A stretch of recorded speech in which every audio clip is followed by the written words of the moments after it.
Mute. Minute.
6:30. So yep. Should we go live? Yes. We have apologies for absence received. So actually, welcome everybody to our meeting. Thank you, Chair. So we have apologies from Andrew Lipzinski. So, and apologies if I haven't pronounced his name correctly. And the Mayor sends his apologies. He is likely to be here, but it will be late. Yeah. Thank you. Yeah. And I know Mark Morehouse is in a Dover District Council meeting. Oh, thank you. So I'll record that. I think I'll pass on his apologies. Thank you. Also, just do not disturb, so except for it's to silent. Right, declarations of interest. To receive any declarations of disposable pecuniary interest from members in respect of business to be transacted on the agenda. I don't think we have any here. I'll just confirm we are quo rate, aren't we? Yes. Yes. Yes. Yeah. Minutes. To receive and approve the minutes of the Monkswell Nature Reserve Committee held on 2nd of December 2024, and to consider any matters arising from those minutes not covered elsewhere in this agenda. Decision required. I've sort of read through them. I didn't see anything that it was a fairly simple set of minutes. And if we can have somebody, I'll propose. Can somebody second? Yeah. And Councillor Pennington is seconding. And if we can have a vote on, I think that is carried. Thank you. Yes. Unanimously. And this is when it's not right. Oh, yeah. Public participation. A 20-minute session. Now, I don't see any members of the public, so I'm not going to read everything out. If we can go straight on to... We confirm, Chair, no requests to speak. Yeah. Yeah. Confirm. No request to speak as well. So, right. In the Woodensborough Parish Council meeting, we race sometimes to go through these. We're going through now to the report from the Monkswell Nature Reserve Warden. Members to receive a report from the Monkswell Nature Reserve Warden that spans the period from the end of December 2024 to the end of February 2025. Members are invited to receive the report. So we have the report here, and over to the Warden, please. Thank you, Mr. Chairman. It's a fairly brief report. First, my apologies for not being here at the last meeting. I was on safari in Tanzania at the time. Very nice too. Came back to a very cold, damp winter. I paid a few visits in the interim up until this report here is up until the end of February. The main issue the main issues still relate to the overall major management issues to do with the reserve.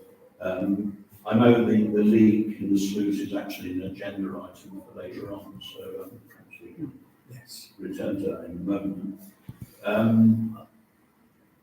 A year ago, this committee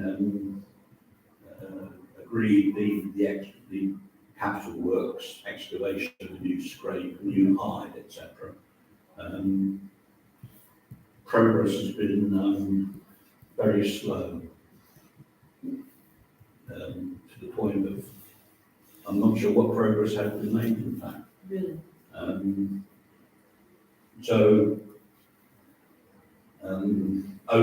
Some months ago, I was saying, originally the work was originally scheduled for September of 2024 last year. It became obvious that wasn't going to happen, so I was thinking and saying to various people, well, September 2025. I now wonder whether even that's going to be possible. Because at least it does seem to be taking an inordinate amount of time to get things done.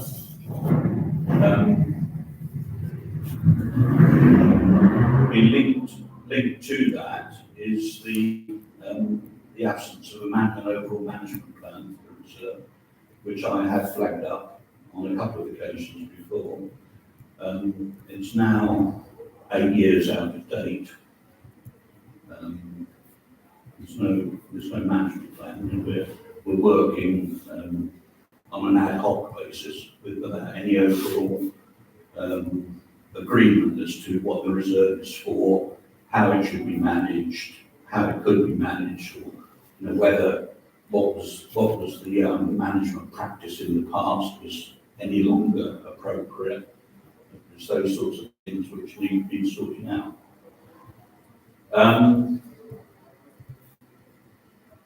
Perhaps we can return to perhaps one or two of these after I've just done this report. I'm sure councillors may want to make some comments, but I hope so. Item 4 in that section, the Environment Agency, they've been working, as they said they would, all winter, doing more of their work along the river embankment.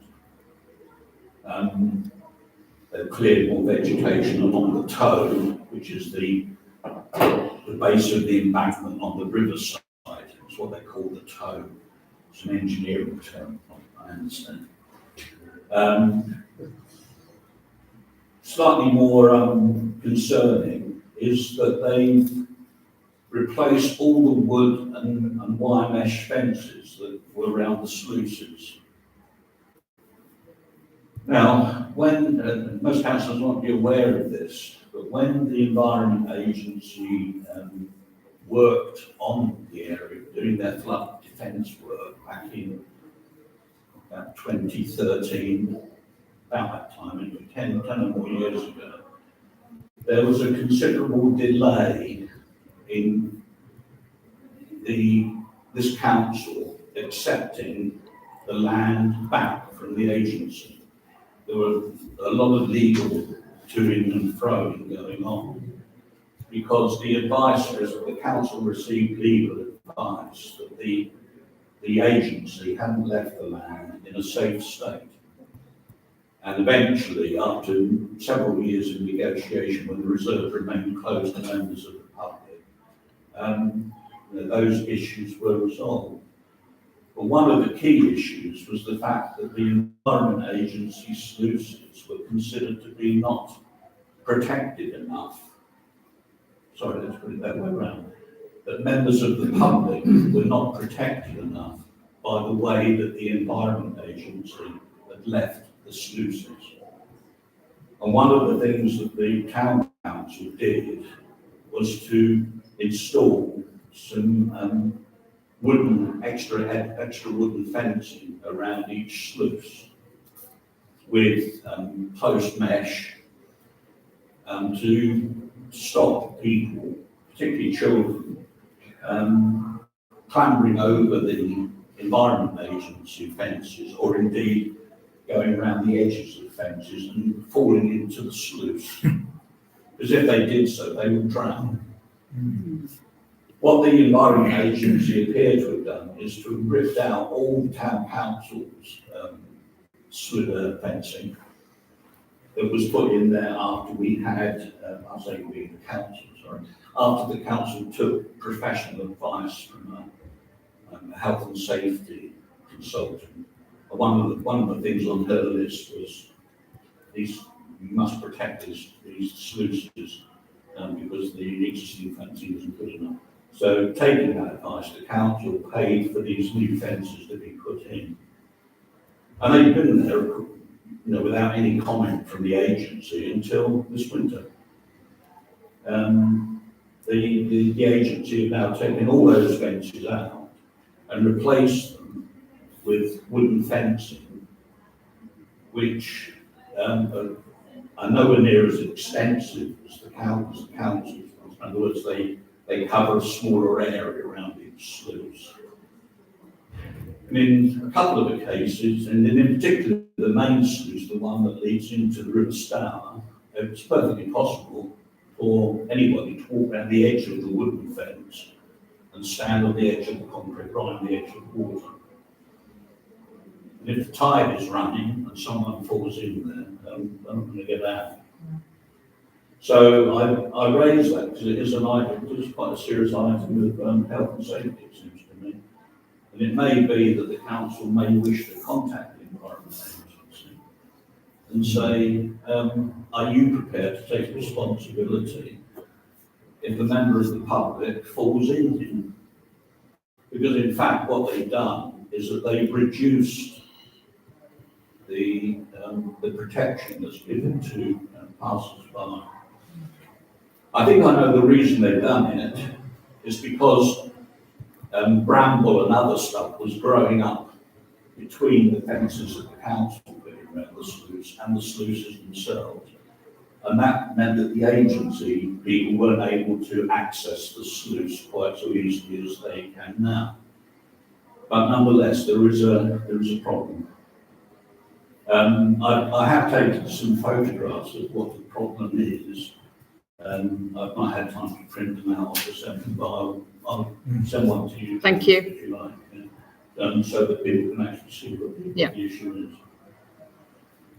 So that I suggest needs looking at. Well, sorry. Yeah, sure. Yes. You said it'd been replaced with wooden fences. Yeah. Are the wooden fences sufficient, even though they don't go as far, to provide some protection to the public, or are they the sort of thing that any 4-year-old would enjoy climbing? This is the fence that they've, sorry, can I get out? Yeah. I will just pass it around. Yes, I can see that. Ridiculous fence, isn't that? Yes. To get through that. That's a typical section of the fence, the fencing that they put in. But So there's no chain mesh across between the wooden palings. There's no barbed wire across the top as there was on the fence that the council put in.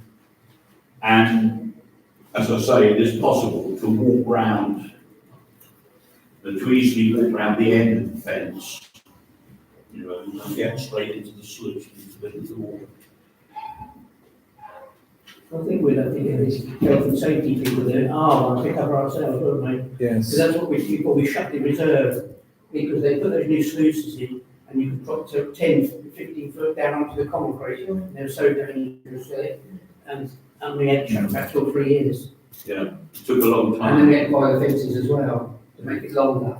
So they shouldn't have done that without contacting us. No, no. Because they could make us liable, couldn't they, if there's an accident? I would. I'm not quite sure. I don't know. Is it something in terms of obviously liability is a key? Well, the key thing is nobody dying. No, not The yet. the second thing is liability. Yeah. Would we be able to restore the mesh to their fence to at least restrict children getting through? Because that's the first thing I would see. Yeah, that could be done. I think we would need to actually have advice on them, whether we then became liable for their fence. Yeah, yeah. I've never been clear in what the respective legal situation is. I mean, obviously the Environment Agency have responsibility for maintenance, and maintaining the riverbank, and also the Monk's Walk section. But they don't own the land. I take it. I mean, I assume that's still owned by them. It's part of Pfizer's deal that donated to the council. But where the liability comes, I don't know. Yes. I mean, if someone did fall in and drown because they were now able to easily get past one of these fences, whether the Environment Agency would be in a position of being legally responsible or the council, it's not clear. I would have thought it was important as well to get proper safeguard to it, not just a mesh, that any, to make sure it's properly safe for children, rather than just putting up a sort of secondary type barrier to it, because, kids can get through anything like that, can't they? Yes. Put it down, they can do anything they like, and the kid's life is more important than, And Councillor Pennington? Yeah. I was just wondering, is there an easy solution to the problem which apparently caused this, namely the brambles between the two fences? You took that now. Well, now they move their fences so much nearer to the actual sluice itself. There isn't, and what they will do is that they'll get their contractors who cut the grass. I'm sure they'll now be cutting over where the brambles were. It's a bit difficult to explain. It's as if they've, the fences that the council put in, the town council put in, covered a bigger area around the sluice. What the agency have done is they take those fences out, and the fence like the one I've just shown you in that picture is now being brought in much closer to the actual concrete edging of the sluice. And the bit in between the two fences was where the brambles had sprung up because the grass mowers who worked for the agency obviously weren't able to get in there over the last 10 years. Now they will be able to, and they'll be able to mow right up to the line of the new agency fences. But it will also mean that youngsters or members of the public generally will now be able to go right up to those wooden fences and are literally looking over straight into the water. Oh, thank you. No, I was just going to ask, who does the Environment Agency report to anybody about the work that they've done? They had a meeting with councillors, what was it, that's about 2 years ago, autumn, not autumn last year, autumn before. I think it might have been actually, it was after I've arrived. So. In which, because that was when they made this big announcement that the status of the place in their terminology had been changed. It was now officially what's called a raised reservoir. And that meant that they had to look at how the place, the riverbank was maintained and managed. And that's when they came along and said, we're going to thin out all the trees along the base of the river, base of the embankment. We're going to, there were various other things they were going to do. I can't remember offhand whether they said we will be looking at the fences around the sluice. I know they did complain about the fact that the council had put lifebuoy stations along there. As they said, if you put lifebuoy stations with metal posts going in, you puncture the plastic netting that's buried about a foot down in the soil. And in the event of a tidal surge, the water would go through that plastic netting and wash the bank off. Which I am. Do we have a contact in the Environment Agency to approach them? Yeah, there's, Yeah. I'm sure, I can't remember his name, but we do have. Yes. Yeah. And can we pass it on to you to get in contact? Darryl, isn't it? Darryl. Darren and Ian. Yeah. And Ian Nunn is the, Yeah. well, I think this is going to be above his paper, below his paper. Yes. So Darryl, I think, is the person. But to basically clarify our concern about obviously liability, safety, and whether there's an option for them to upgrade the fences so that kids can't get through. Yeah. Because otherwise the liability will obviously get a little bit messy.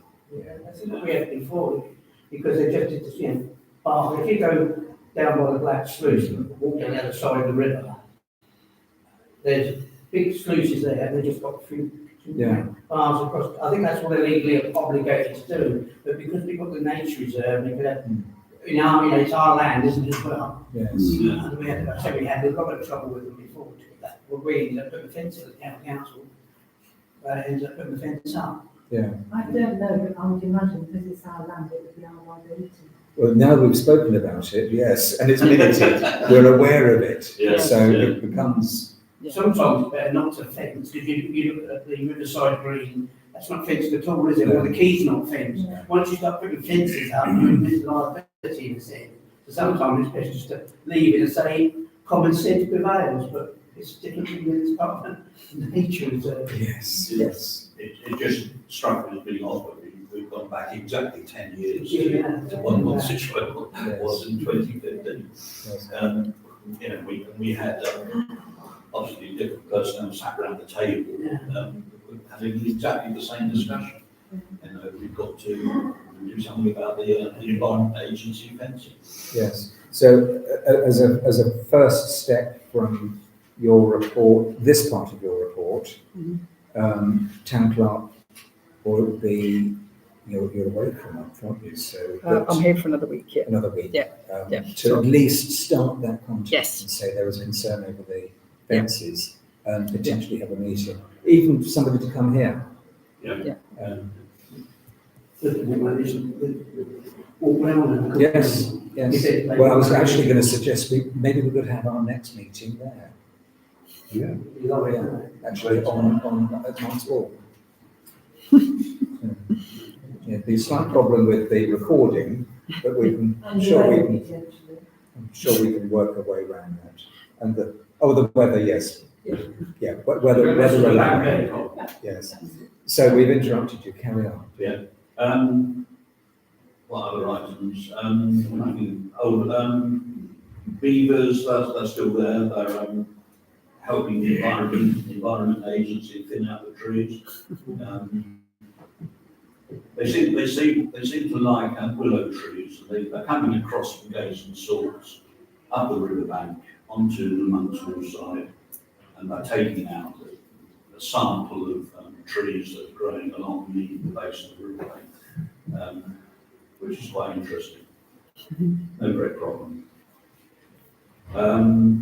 Work that I've been doing recently, I've been mostly tidying up and clearing at the entrance to the Stonham Copse. It got very, very overgrown.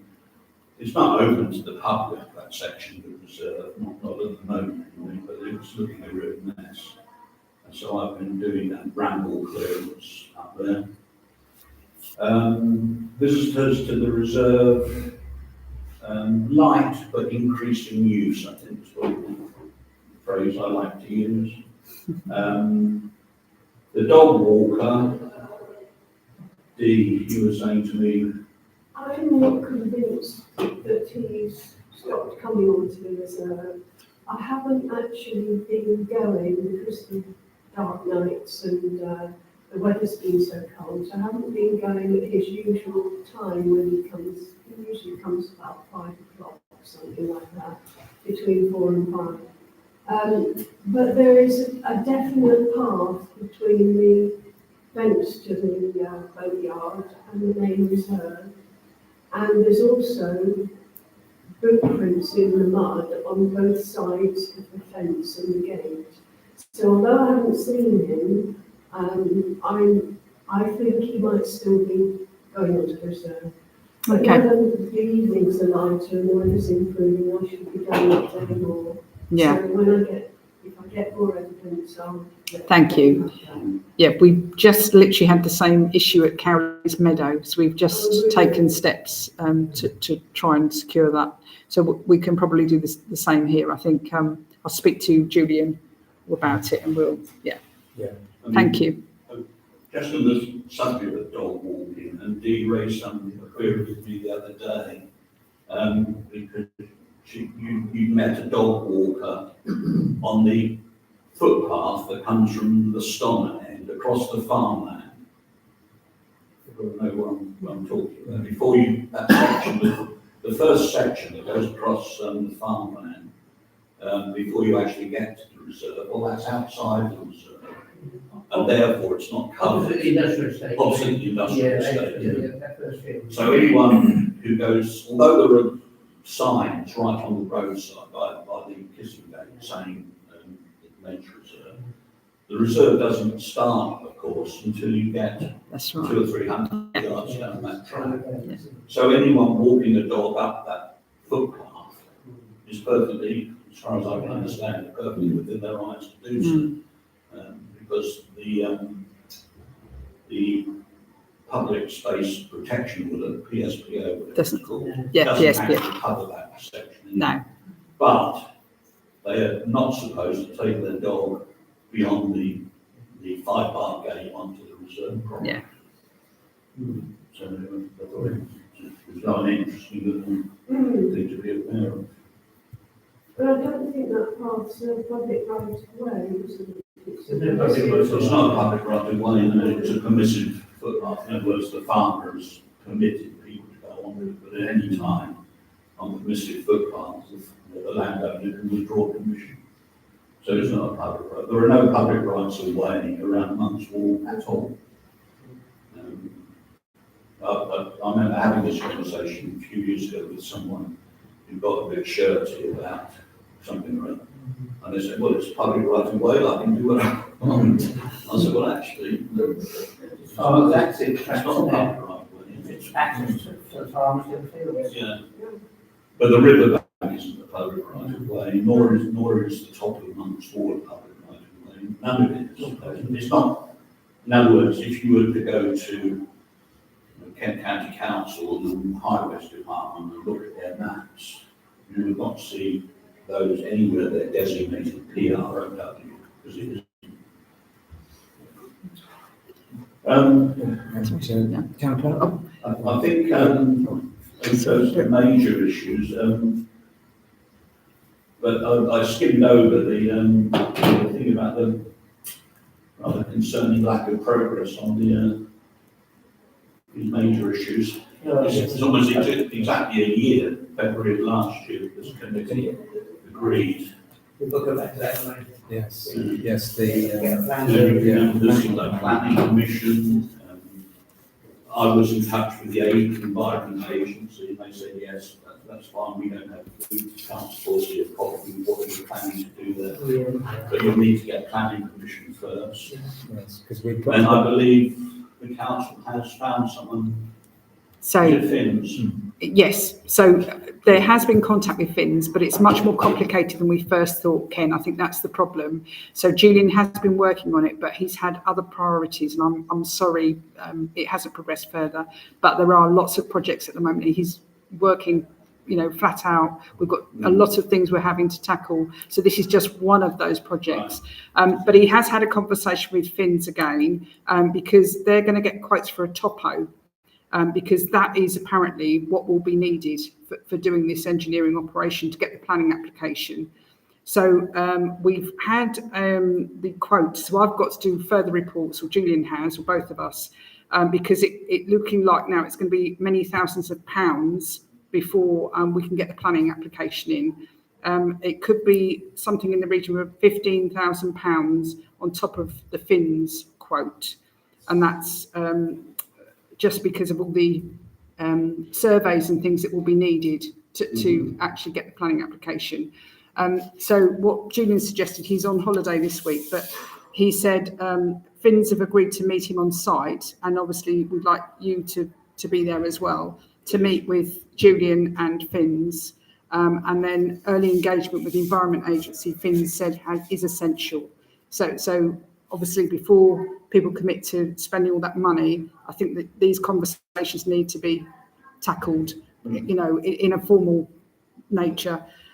So that was just to let you know that there has been work done, but obviously, because Finns as well are only the planning consultant, there will be an architectural aspect of the work needed. So that's where the money is going to have to be spent from the Monk's Wall Nature Reserve if members agree to it. Okay, I think the process is more complicated than anyone first thought. Well, no, I think we went ahead and did it before without any permissions. I think that's We did. Well, But it was verbal rather. yeah. We did ask permission, though. What was done on a ban? But This is the third one. Sorry. What was the 5,000? So and Finns quoted last year, I think it was.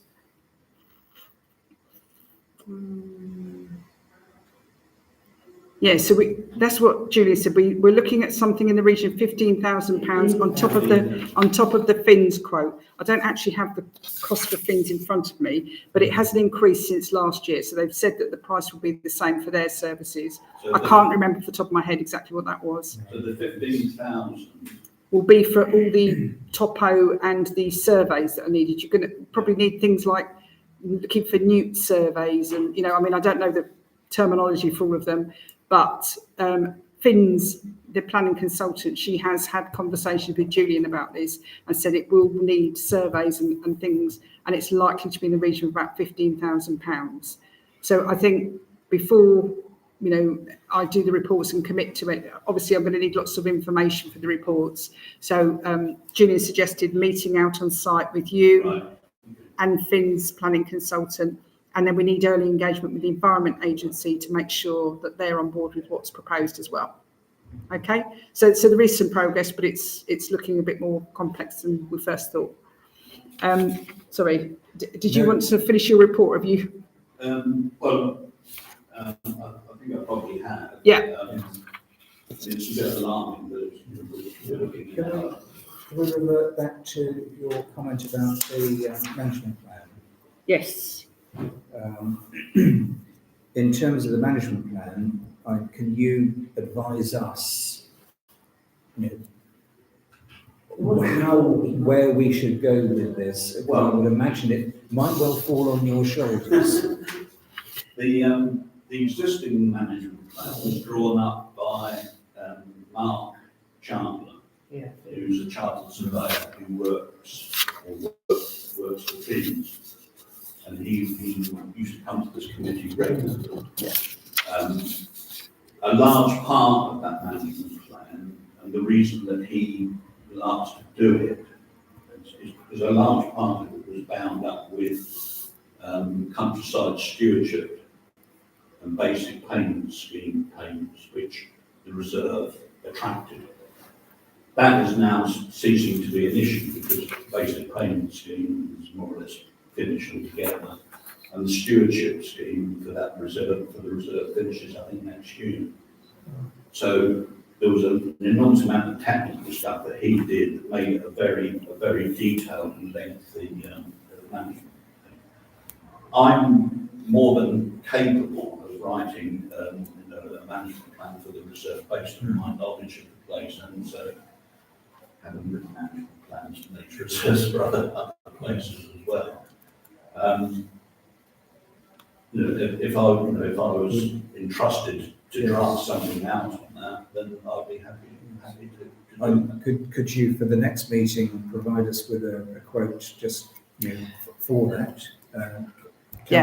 There has been a quote provided previously, which I'm just trying to check back because I think that the issue was that there were a few items that covered Monk's Wall given to members, and they said they couldn't make decisions because they didn't have sufficient information. Mm-hmm. So I need to go back to the minutes and actually check whether or not there was further information on Ken's proposal, because I know you have already quoted Ken. I did. Well, I did come up with. I mean, no. I've got to be sensitive here. Yes. And as you know, you employ me as the warden. The hourly rate for being warden is something less than the minimum wage. And it's remained unchanged for 5 or 6 years. Writing a management plan, I mean, that's a separate issue, but I'll just throw that in. Writing a management plan is, I suggest, a different order of things. It's a professional level of operation. So I think it's reasonable to ask you to consider a larger amount of reimbursement or something. Yes, like that. yes. But having said that, I mean, I'd be talking probably in the order of several £100.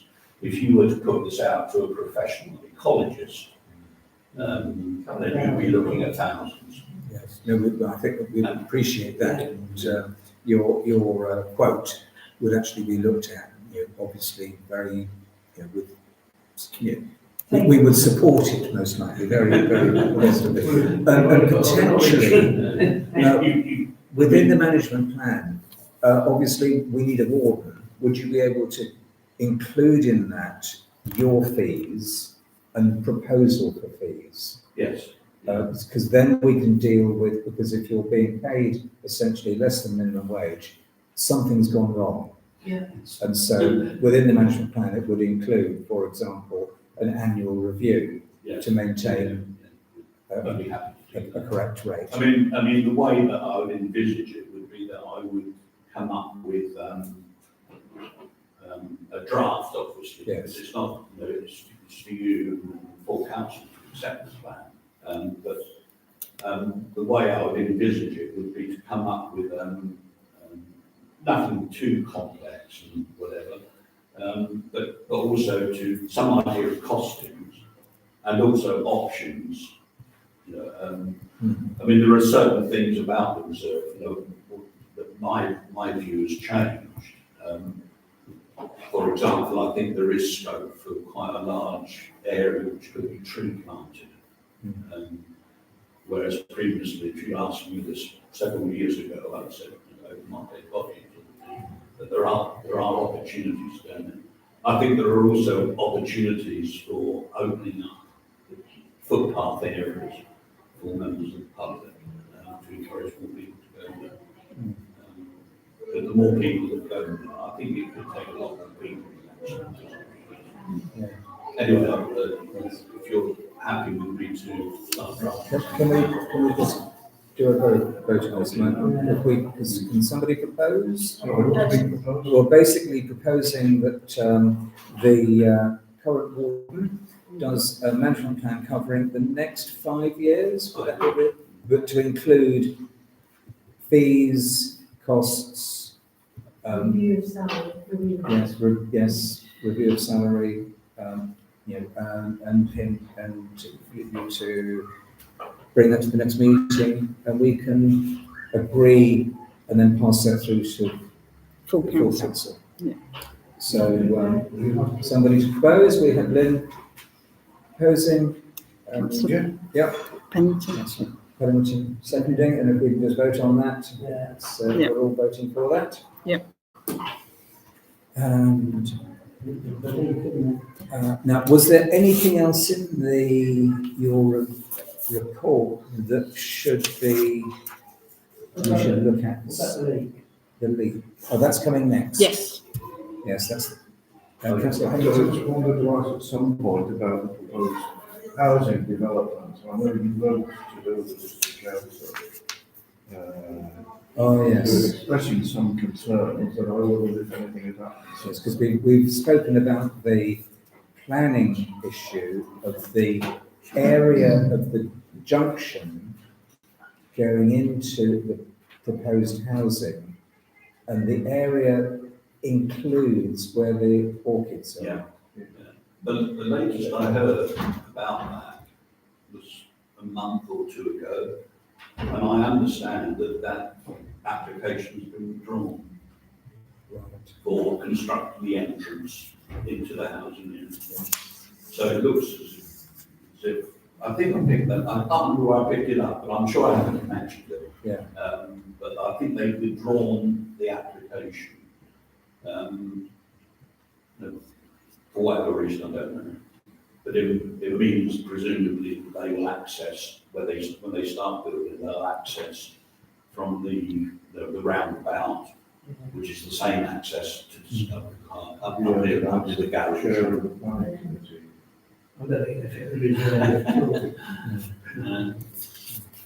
Right. So I think the problem, as far as I understand it, is gone away At the moment. at the Well, moment. They have to get something, don't they? Right. Hope springs eternal. If we can go on to number 6, sluice repair update. Town clerk to share a verbal report on the progress of investigating the repair of the faulted sluice gate for Monkswell Nature Reserve. Thank you, Chair. So Julian has shared an update with me. So the finding engineers to look at the sluice gate, which is a specialist sector, has proved a very difficult task. However, he will be meeting a structural engineer from BSF next week, and he has experience with other projects with them.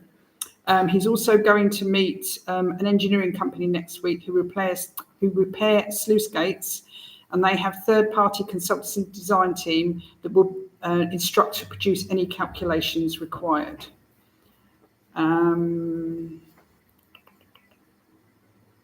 Yes, so just returning to the sluice gate, also Rhino engineers are going to visit the sluice gate, and there should be another update from them shortly.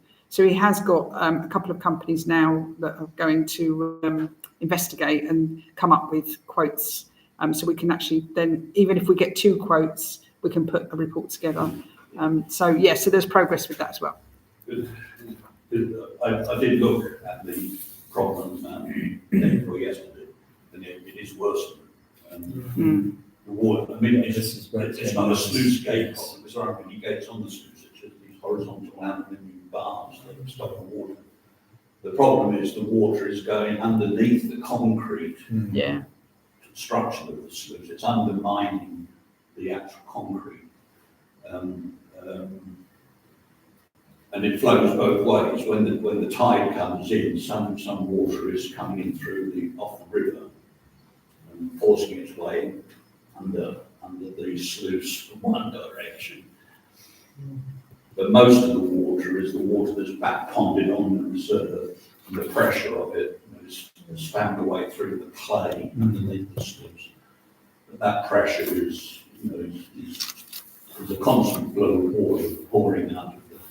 Yeah. And as I said in my notes, that sluice is the single most important thing on the entire reserve in terms of managing the water level. If we can't control the water levels, the whole rationale for the reserve as a wetland is compromised. Yeah. So it does need doing. Rather than getting the full water pressure to that sluice, would it be possible to install some weirs further up so it breaks the water pressure down? Yeah, but that would. So if you put like 2 weirs further up, they'd help retain the pressure back to the pond and further down, then it'd be less weight of water on the actual sluice. Well, I've often thought over the years that to have more sluices or weirs inside the reserve would be a good idea. But I've never voiced that because there are always other things that are high I think that's what it priority. needs though, doesn't it? Yeah. I think we need to put a couple of weirs in there, Because get water pressure off. Well, that's 5-year management plan. Yeah, absolutely. Yeah. To go into the next year or so, or it's all go. I mean, if these engineers are coming to have a look at the thing next week, perhaps they'll come up with quite a simple solution. It may simply be that they'll say, well, all you need to do is to get a digger in, pull the earth away and expose the hole that's going underneath. And shove a big slab of concrete down over the hole at each side. It was something as straightforward as that. The worst case scenario is that they'll say, well, unfortunately, your entire sluice has been undermined by the water. You're going to pull the whole thing out. Well, I think that sluice cost about £18,000 when the council bought it 9 years ago. So that would be quite a hefty whack if we had to replace it. We must have control over the water level. Yeah. Otherwise it's not going to be a wetland. It's just going to dry out. It'll be a wasteland, not a wetland. Councillor Henderson. And it is our duty, it's the council's duty to ensure that's it. And as an essential management tool to maintain that as a wetland, there's no other way but doing Yeah. Years ago, it was just a flat pasture land here for cows. It used to flood in the winter months. Yes. And they put a big river bank round. So it was literally some dark. So we decided that we wanted to have wetlands there, so we started putting scrapes in. So we put the scrapes in and we get the bird life in. And that's when I think Martin Griffiths, the principal, just put his own sluice and we had vision on the north end of it. Just different plants in, but then There was, yeah, I mean, when I took over as warden, years ago it was, 7, 8 years ago, there was a derelict wooden sluice in place. I mean, it was just big timbers, but it was completely useless. It rotted and fallen apart. But it was in the same position as the current sluice is, controlling. There's only one way water can get in and out of the reserve, and it's through the Environment Agency sluice that they put in the riverbank, and then the water can come through there. It goes through a dog leg and then it enters the ditch system on the entire reserve.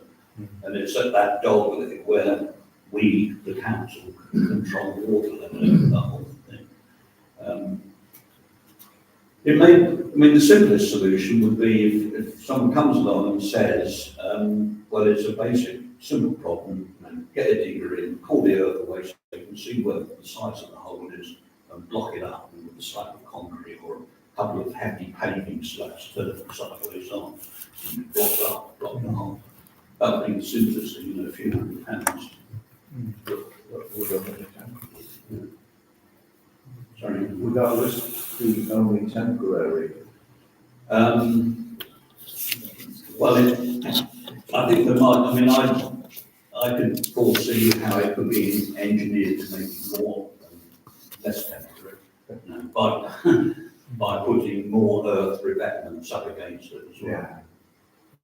I mean, if you go out into the marshes and look at sluices, you see that the environment page and you see the inland drainage board, they often build up the banks around sluices with sandbags, except they're not sand, they're full of cement. And they stick those on the earth walls and the sides of the ditches to give extra reinforcement. No, it's not rocket science. Yeah. It's sluice science. So there will be a financial impact on this. So are we expecting to be able to delay any decisions or any passing the buck up to the council to approve by the next meeting? This isn't going to be an urgent thing. Well, let's put it this way: the main reason for having control over that sluice is so that you can lower the water level in the summer. Yeah. Because you don't want excessive water in the summer, because that restricts the available habitat for ducks and other things to nest in. Yeah. But what you want to be able to do in the autumn is to raise the water level, because in the winter time you do want sheets of water. I mean, that's what attracted, last winter, 200 or 300 waterfowl out there. This winter, 30, 40 maximum, I suppose. So Because there just wasn't, we weren't able to put as much water out there in the winter as we were last year. So, what I would say is, the work needs to be done. But at this time of the year, ironically, we would be looking at lowering the water level anyway, a bit. But in the minute, it's lowering itself without any control. There's a difference between just saying, oh, well, it's draining itself off anyway. You want to be able to control it. yeah. And at the moment, we can't control it, because the water just pouring out underneath. Right. So in the sense of paying, it sounds like there's a level of urgency. You advise me on how much we can go up to. So there isn't any delegation for this committee currently. It's all for full council. Yeah, But full if I speak to Julian while I'm away, if he can get the information, because that's really what he's going to have to do, is get the information, the quotes. Then they should be able to put a report together. But it does depend on how quickly you can get the quotes. So it might have to go straight to full council. I think it should, Yeah, they'll give you recommendations to full council. Yeah. We've got no delegation at the moment. But we would give the information and the recommendation, possibly with an extraordinary meeting or direct. We could do that if you wanted to. Yeah. Call an extraordinary meeting. Once you're listening to Julian. Yes. Yeah. Yes. Let's wait and see what happens, and so we can do that. Let's not wait too long. No. Oh no. It's you've got that to worry about. Right. Okay then. Thank you very much. Date and time of next meeting, 4th of June 2025. And as we get nearer to that date, perhaps we can consider, obviously circulate amongst ourselves whether actually meeting on site would be appropriate. But we'll leave it to I think see. it might be to have a side meeting Yes. before the next Very meeting. useful. Yeah. Yeah. It or a We meeting came back here beforehand, yes. afterwards and, Yeah, so potentially meeting there at 4 o'clock, yeah. Put them in reserve. yes, 4 o'clock reserve on the 4th of June. So provisionally, we can do that and then come back here. Okay. Yeah, okay, thank you very Meeting- much. Meeting closed, 7:20.